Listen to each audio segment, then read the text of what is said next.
The final piece of your project plan will be assessment and evaluation. This is where you consider your goals and objectives and whether or not you've actually achieved the impact you desire. First, a little review. There are 3 types of assessment, 2 kinds of objectives, and the taxonomy of learning outcomes.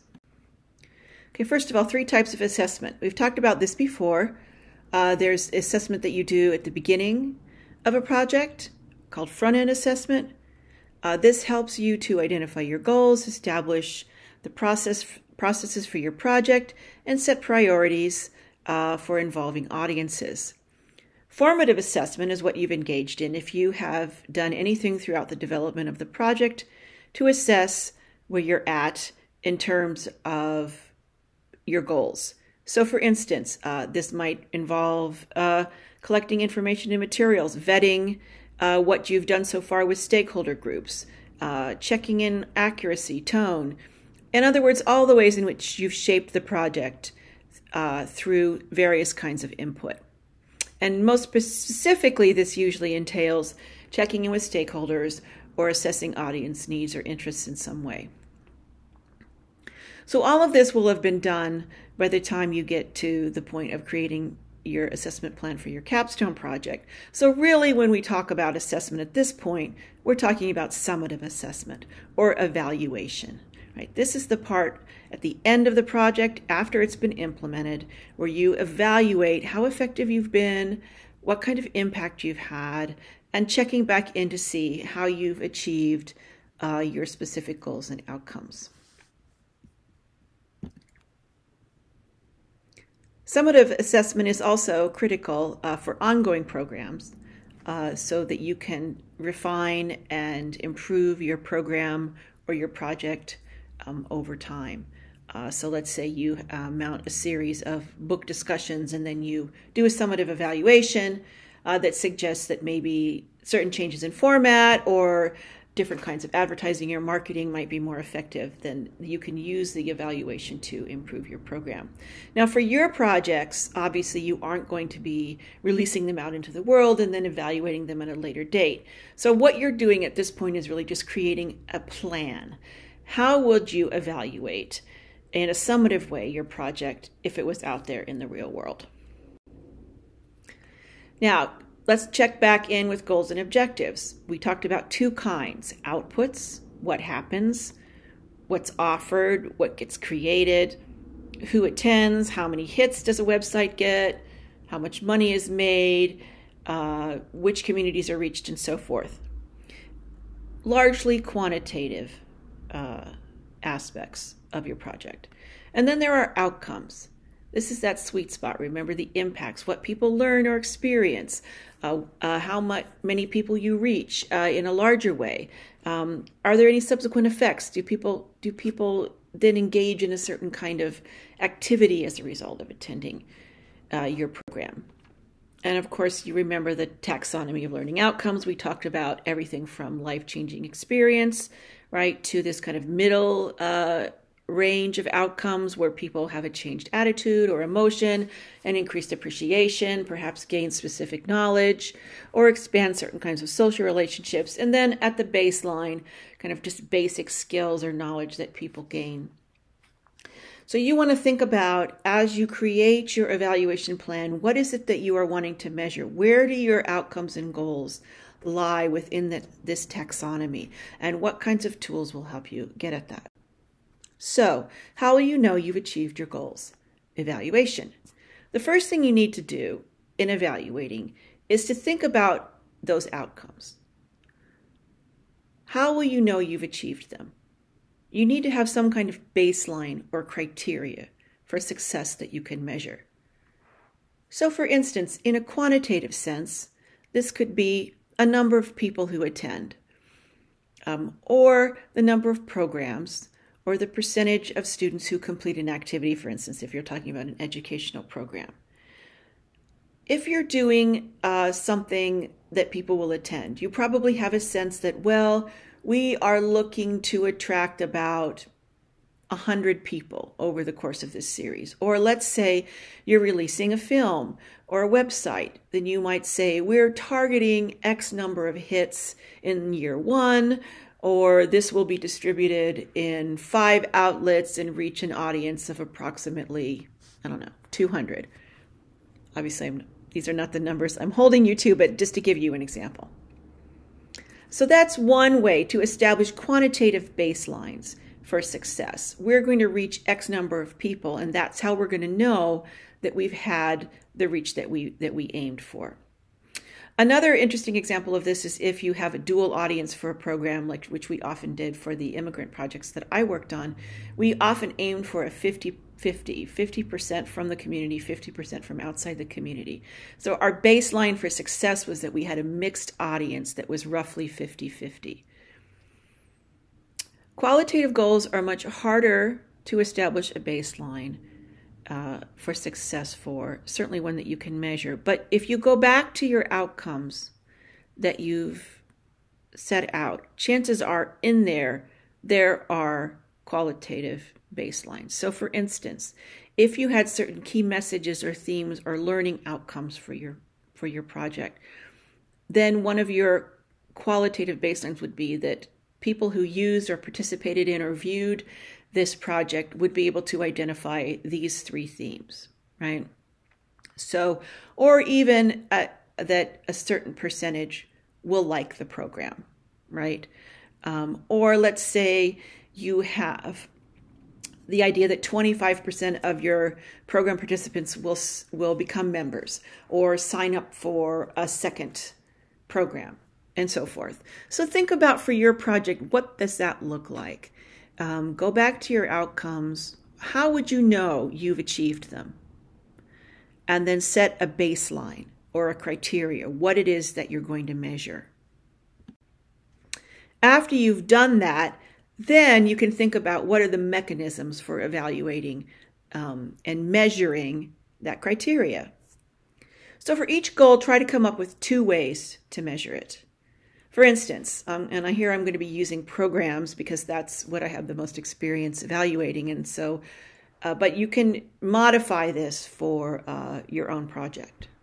So let's say we have a public program. We would have 2 ways we want to measure it. Well, I talked about some of them: audience numbers, audience demographics, but then also we want to get a qualitative measurement, right, which would be some kind of audience feedback, or perhaps we might be observing participant activities and sort of doing an observation of how participants interacted with the program, and that might be a qualitative mechanism that we would utilize.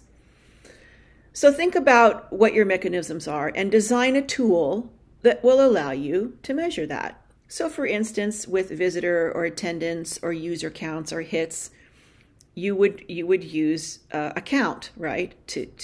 That's a pretty simple, straightforward one. For audience feedback, the most common is, of course, a feedback form or a survey.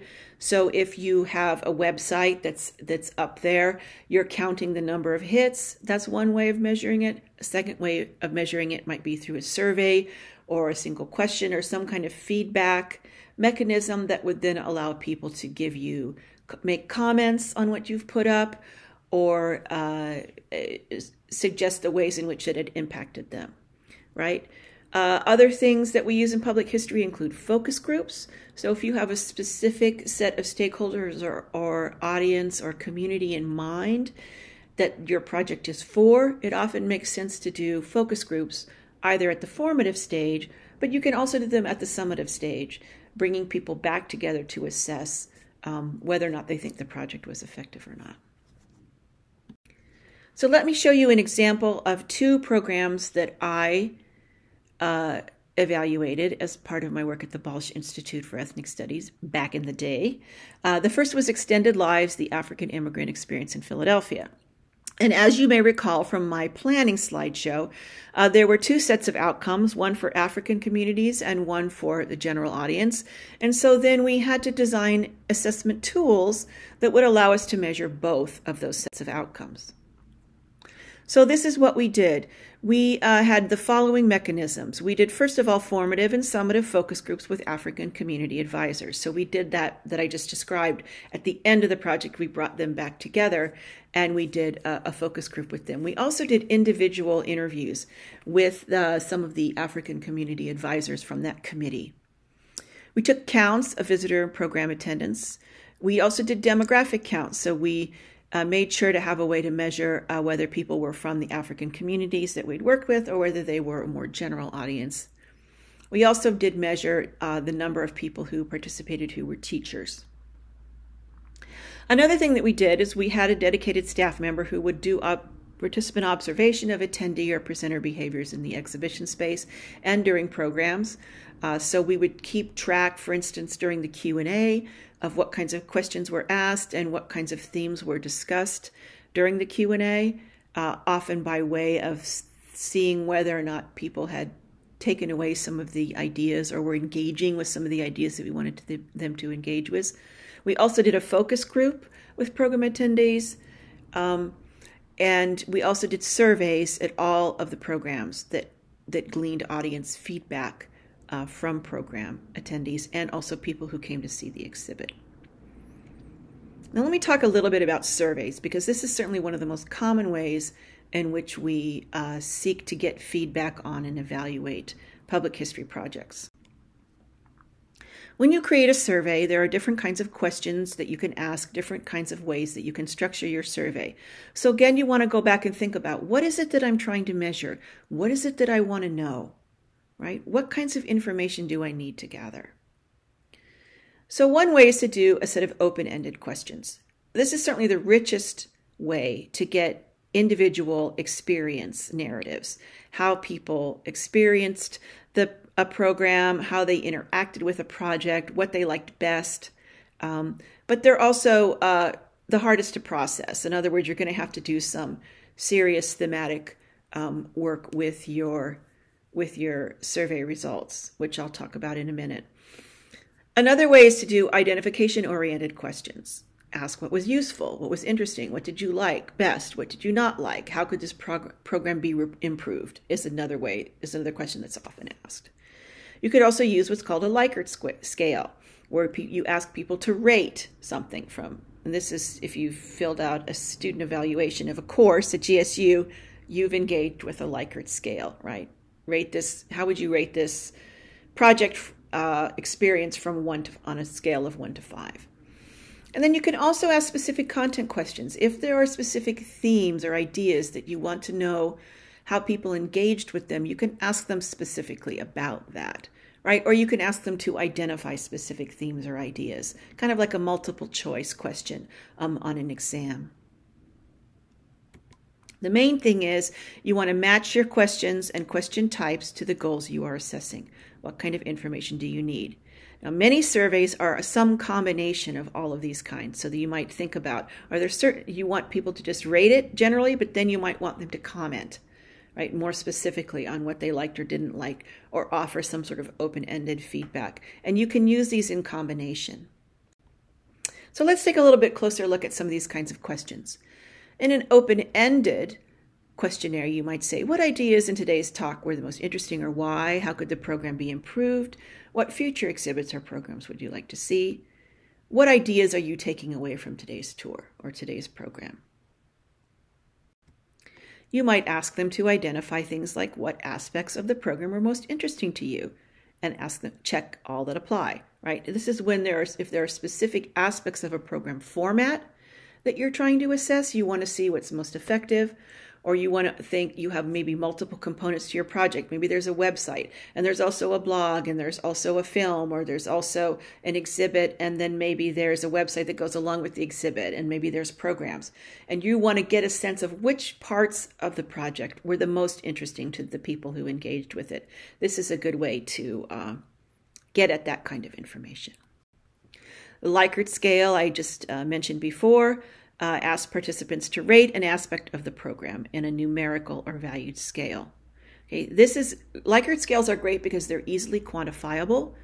You can definitely say, well, X percentage of respondents strongly agreed that the program was focused on a timely topic, right? Again, also good for measuring specific aspects of your project. Okay, so you've asked your questions, you've gathered your feedback, you've done your counts. How do you then implement and evaluate what you've gathered? So I'm going to talk a little bit about that and also give another example of another project and how I utilized the results of a survey to report back to the funder on its effectiveness. So one of the main things that you can do is identify themes and patterns in the audience feedback and excerpt from the comments. One way in which I often recommend doing this is to take out key phrases. So if there's things that people said that are particularly evocative of an experience they had, you can pull out one or two sentences from the open-ended answer to that question and use them, sample comments from participants included, and then you put those there.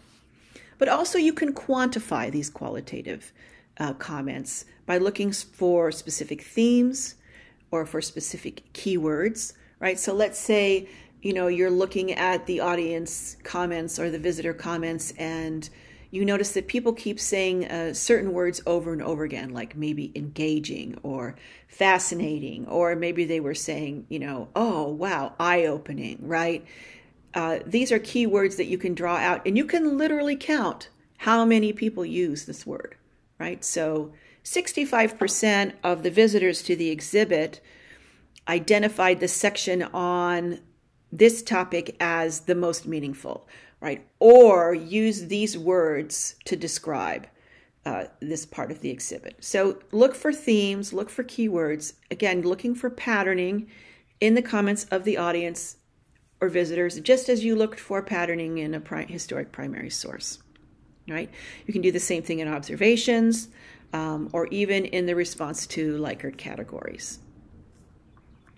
You can also create quantitative summaries of audience information. So this is visitor counts, demographics, interests. If you've asked people what kinds of programs they're interested in the future, you can quantify that. 75% of people indicated they wanted to see more walking tours, right?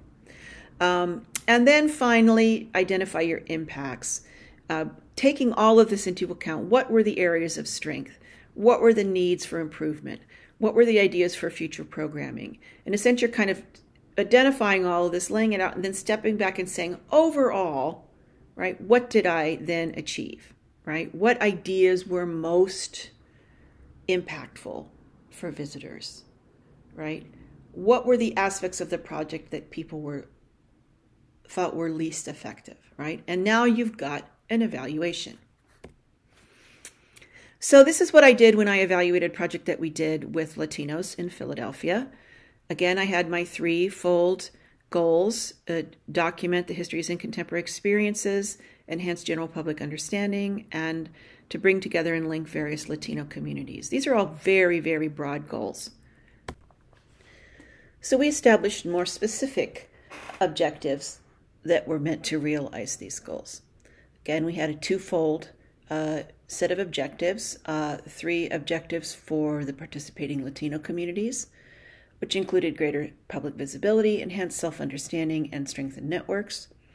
And for the general public, sensitivity to the Latino experience, and particularly the narrative of struggle for Latinos in the U.S. and Philadelphia, appreciation for the diversity of Latinos, and finally, a greater understanding of the history of Latinos, specifically in the greater Philadelphia region, and the roles and contributions that Latinos had made to regional life. So this was a larger project objective. And then we had a specific program that we offered as part of the public programming for this project. And this tour, this program tour, was funded by an outside funder. And so I did a specific report to evaluate this one program. And I'll show you how I did that. So the program was a mural and garden tour, and we took people on a tour of North Philadelphia on a trolley, and we stopped at different sites in the neighborhood where vacant lots had been turned into community gardens, where murals had been painted, and then we ended the tour at a community center in the neighborhood, and we had a lunch that was catered by a local Latino caterer. And then we had a discussion and Q&A session with community leaders and artists about what people had seen and also some of the other ways in which people were working to transform the neighborhood.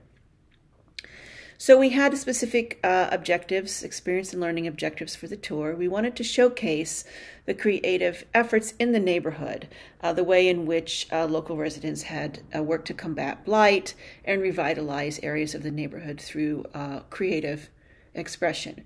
We also wanted to offer insights into Latino culture and specifically cultural aesthetics and the way in which Latino aesthetics had been drawn on to shape the transformation of the neighborhood, and then to provide participants for an opportunity to actually interact directly with members of this community as opposed to just driving through and looking at things. To evaluate the participant experience of the program, we had a couple of ways we did it, but the primary way in which we did it was we administered a survey at the end of the tour. We had a fairly high response rate for the survey. We had almost 70% fill it out the first time we offered the tour, and then the second time we offered the tour, we had 81% response rate. And that's really good. If you mail out a survey or send out a survey, about a 30% response rate is considered to be pretty good. Maybe more than that, 50% for an in-person program. So this was a really great response rate. And so here's some of the ways in which I processed the information that we got. One of the ways was just to scale and summarize the percentage of people that marked the program excellent, good, very good, etc. on a Likert scale. So 70% of the respondents rated the program excellent, 24% rated it very good, and a very tiny 0.2% rated it good. So this told me that, over 90%, almost 99% of the people who went on the tour thought it was excellent or very good. The other thing that we asked people to comment on was what they enjoyed most about the tour.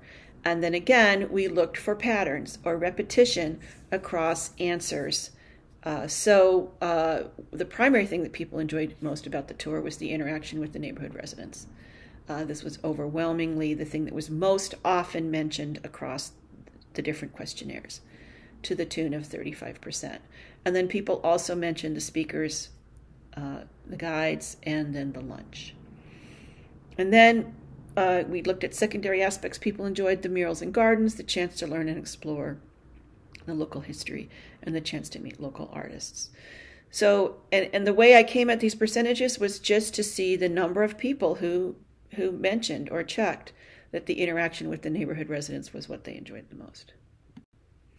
So then I was able to represent this also graphically across the different tours. So I could do a total average for the program as a whole, but then also look at specific tours themselves. We had offered 2 of them. They were slightly different, so we could just measure also which one had been the most effective. The other thing that we asked people in the survey questionnaire was what ideas were most interesting to them that they got from the tour. So this was a way to measure whether or not we had achieved any of our learning objectives. So these were some of the things that people mentioned the most often. The efforts of the community to revitalize, the role the mural arts played, the transformation of space, getting a new view of a bad neighborhood, the meaning of the murals, the history of the neighborhood overall, and also getting inspiration from the activists. So you can see that I could then argue in my report that in fact the efforts of revitalization, the role that arts play in community transformation of space were the primary ideas that people did actually take away from that, took away from this tour in terms of what they learned from interacting with community members. And then finally, I did excerpt from the extended comments. So there was also a space on the questionnaire for people to say more. And so I just excerpted some of the comments. And again, these comments also give us like a deeper richer qualitative feedback on the program that also allows us to see if we achieved our goals. So, for instance, here somebody wrote that they loved it all, but they especially loved that it was of the neighborhood, not just in the neighborhood. So this let us know that we had realized part of our experience objective, which was to really have people have a chance to interact with the neighborhood in a new kind of real way. People also talked about, that they see the murals, but also that they were designed to combat blight, something that we had emphasized. And then I think the other thing that people mentioned here is the combined efforts of groups to revitalize this area of the city, right? The idea that there was a combined community effort, that all of these different things worked together to transform blight. And all of these comments also really illustrate that people got a kind of a renewed appreciation for or new understanding of the neighborhood.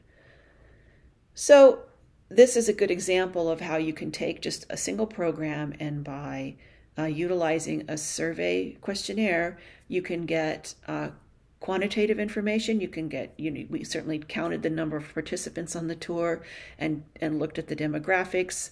We also quantified people's rating of the tour on a Likert scale, and also quantified keywords or key ideas that were repeated across the different comments, such as what people liked about the program.